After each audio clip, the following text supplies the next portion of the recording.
How to get rid of ego. My friend told me I have a massive ego. I told him that was impossible because an ego would imply a fault, in which I have none.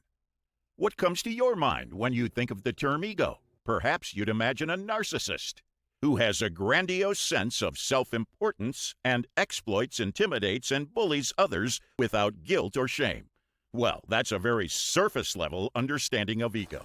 I'm sorry to break the bubble for you, but ego is not always about having a superiority complex and an inflated sense of your own importance. That's just one of the many faces of ego. Oftentimes, ego can make you question your self-worth, doubt your abilities, and even hate yourself.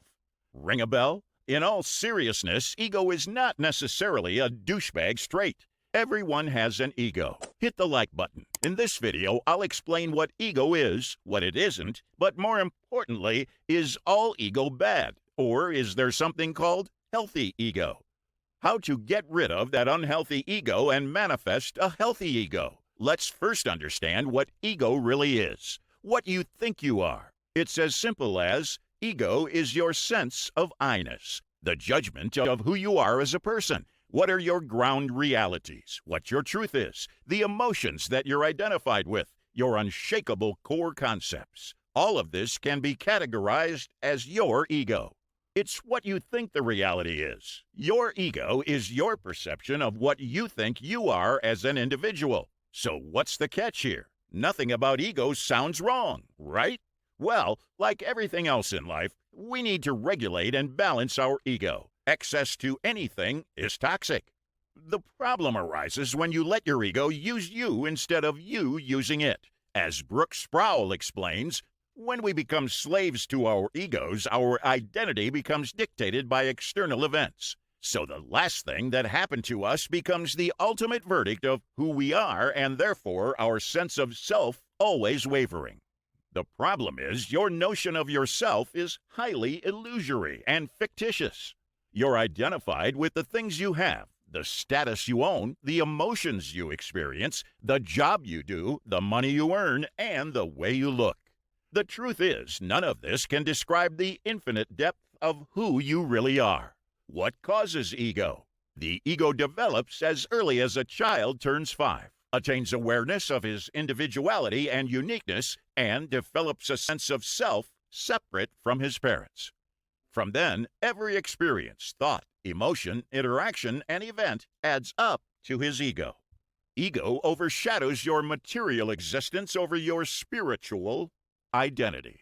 As a result, whenever a calamity strikes, you feel threatened. Your sense of identity wavers. Imagine you lose your job.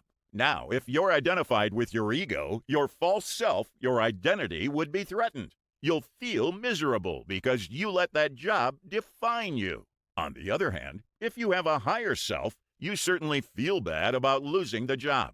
That's normal. But contrary to feeling attacked and empty, you'd find ways to look for another job. Do you see the difference? The former self is too trapped in deeply rooted beliefs and materialism. That anything and everything bad directly sabotages its being. When I say higher self or spiritual identity, I don't mean a monk standing on one foot in a remote area who has superhuman powers or can turn metal into gold. Your higher self is your connection to the oneness, your consciousness, your being. Whatever you call it, your higher self is the part of you that is unencumbered by ego. Ego has a nasty way of separating you from the rest of the world. I versus them. Me against the world. It always has a defensive mode on, 24/7. It makes you think that you're a victim and everything outside your physical body is not you. Ah, dear ego, so you're telling me that I, whose body is made up of the very same carbon, nitrogen, and oxygen atoms that were created in previous generations of stars over 4.5 billion years ago, am separate from this universe? Hey, that's completely blunt. You and I are part of the cosmic or celestial whole. Healthy ego. After a lot of criticism on ego, what if I now tell you that ego isn't always unhealthy and destructive? Balance. There's balance. A healthy ego is what has helped the human race grow and build empires and has significantly helped the economic growth of the whole world. It has driven humans to learn and be better, grow, work harder, and build bigger things. Remember hearing the phrase, "Man, I got that ego boost that was so necessary for me." People often tend to do a lot better once they get their necessary ego boost, as that amplifies their confidence and takes them to the good high. What makes a healthy ego different from an unhealthy one is that it isn't built on core beliefs that are rooted in fear. A healthy ego is based on love, self-esteem, compassion, and observance.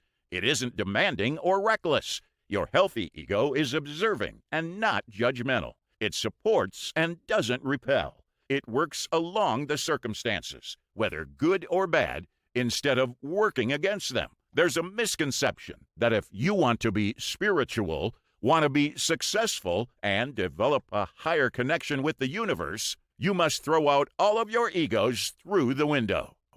Imagine yourself floating through life aimlessly, without any purpose and aspiration because, after all, you have no ego.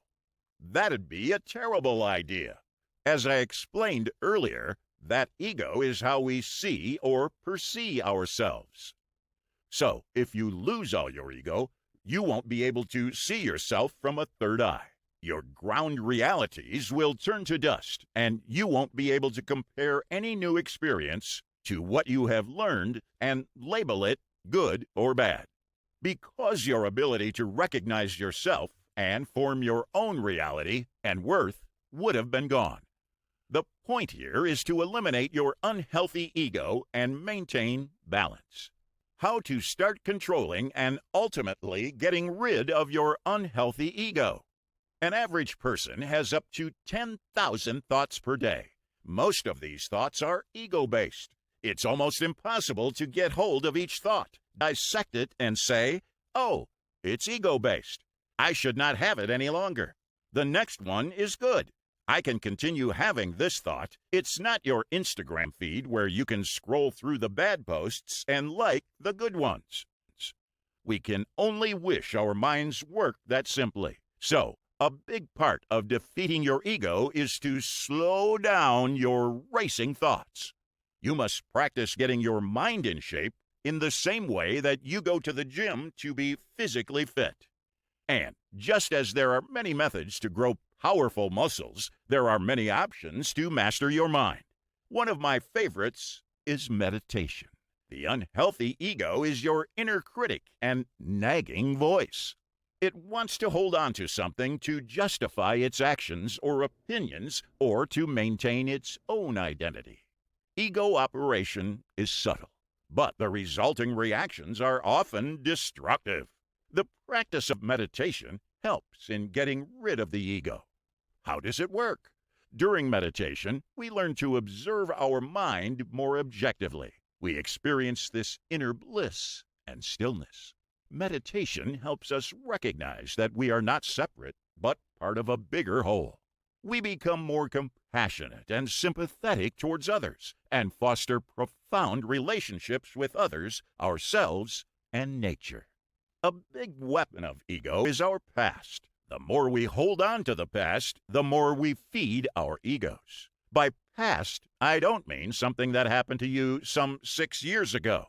It could be as close as something that happened in the previous seconds. The reason why meditation works so well against ego is due to its manifestation of the present moment. Ego can't survive in the present moment. In fact, it hates the present moment as much as you hate being stuck in the traffic or the awful ringing of the morning alarm. When you're fully present in the moment, not 2 seconds behind the current moment or 2 seconds ahead of the current moment, a higher level of consciousness arises. From then, everything you see and touch has an unfathomable beauty and sacredness to it. To meditate, you need to switch from thinking to being. This requires you to sit still, close your eyes, and breathe deeply and consciously. You can practice mindful breathing even when you're in a meeting.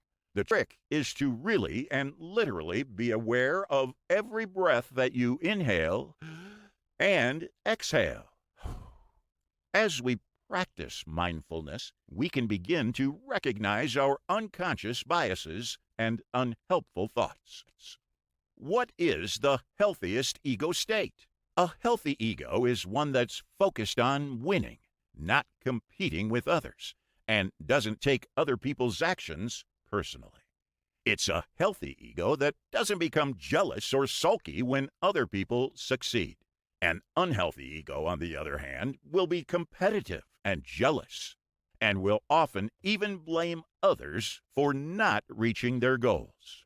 If you have a damaged ego, you need to heal and embrace the inner child. The wise executor is the healthiest ego state. People in the wise executor ego state live in the present moment. People in the wise executor ego state have created their own distinctive set of moral ideals that they use to guide their decision-making. They can strategize to solve difficulties rather than trying to influence others. In the end, I would like to conclude that it is not necessary to get rid of all types of egos, as some of them act as a catalyst for our growth as humans and society. But getting rid of unhealthy ego is very important, as it hinders in our growth and makes us stagnant and even pushes us back in all aspects of life.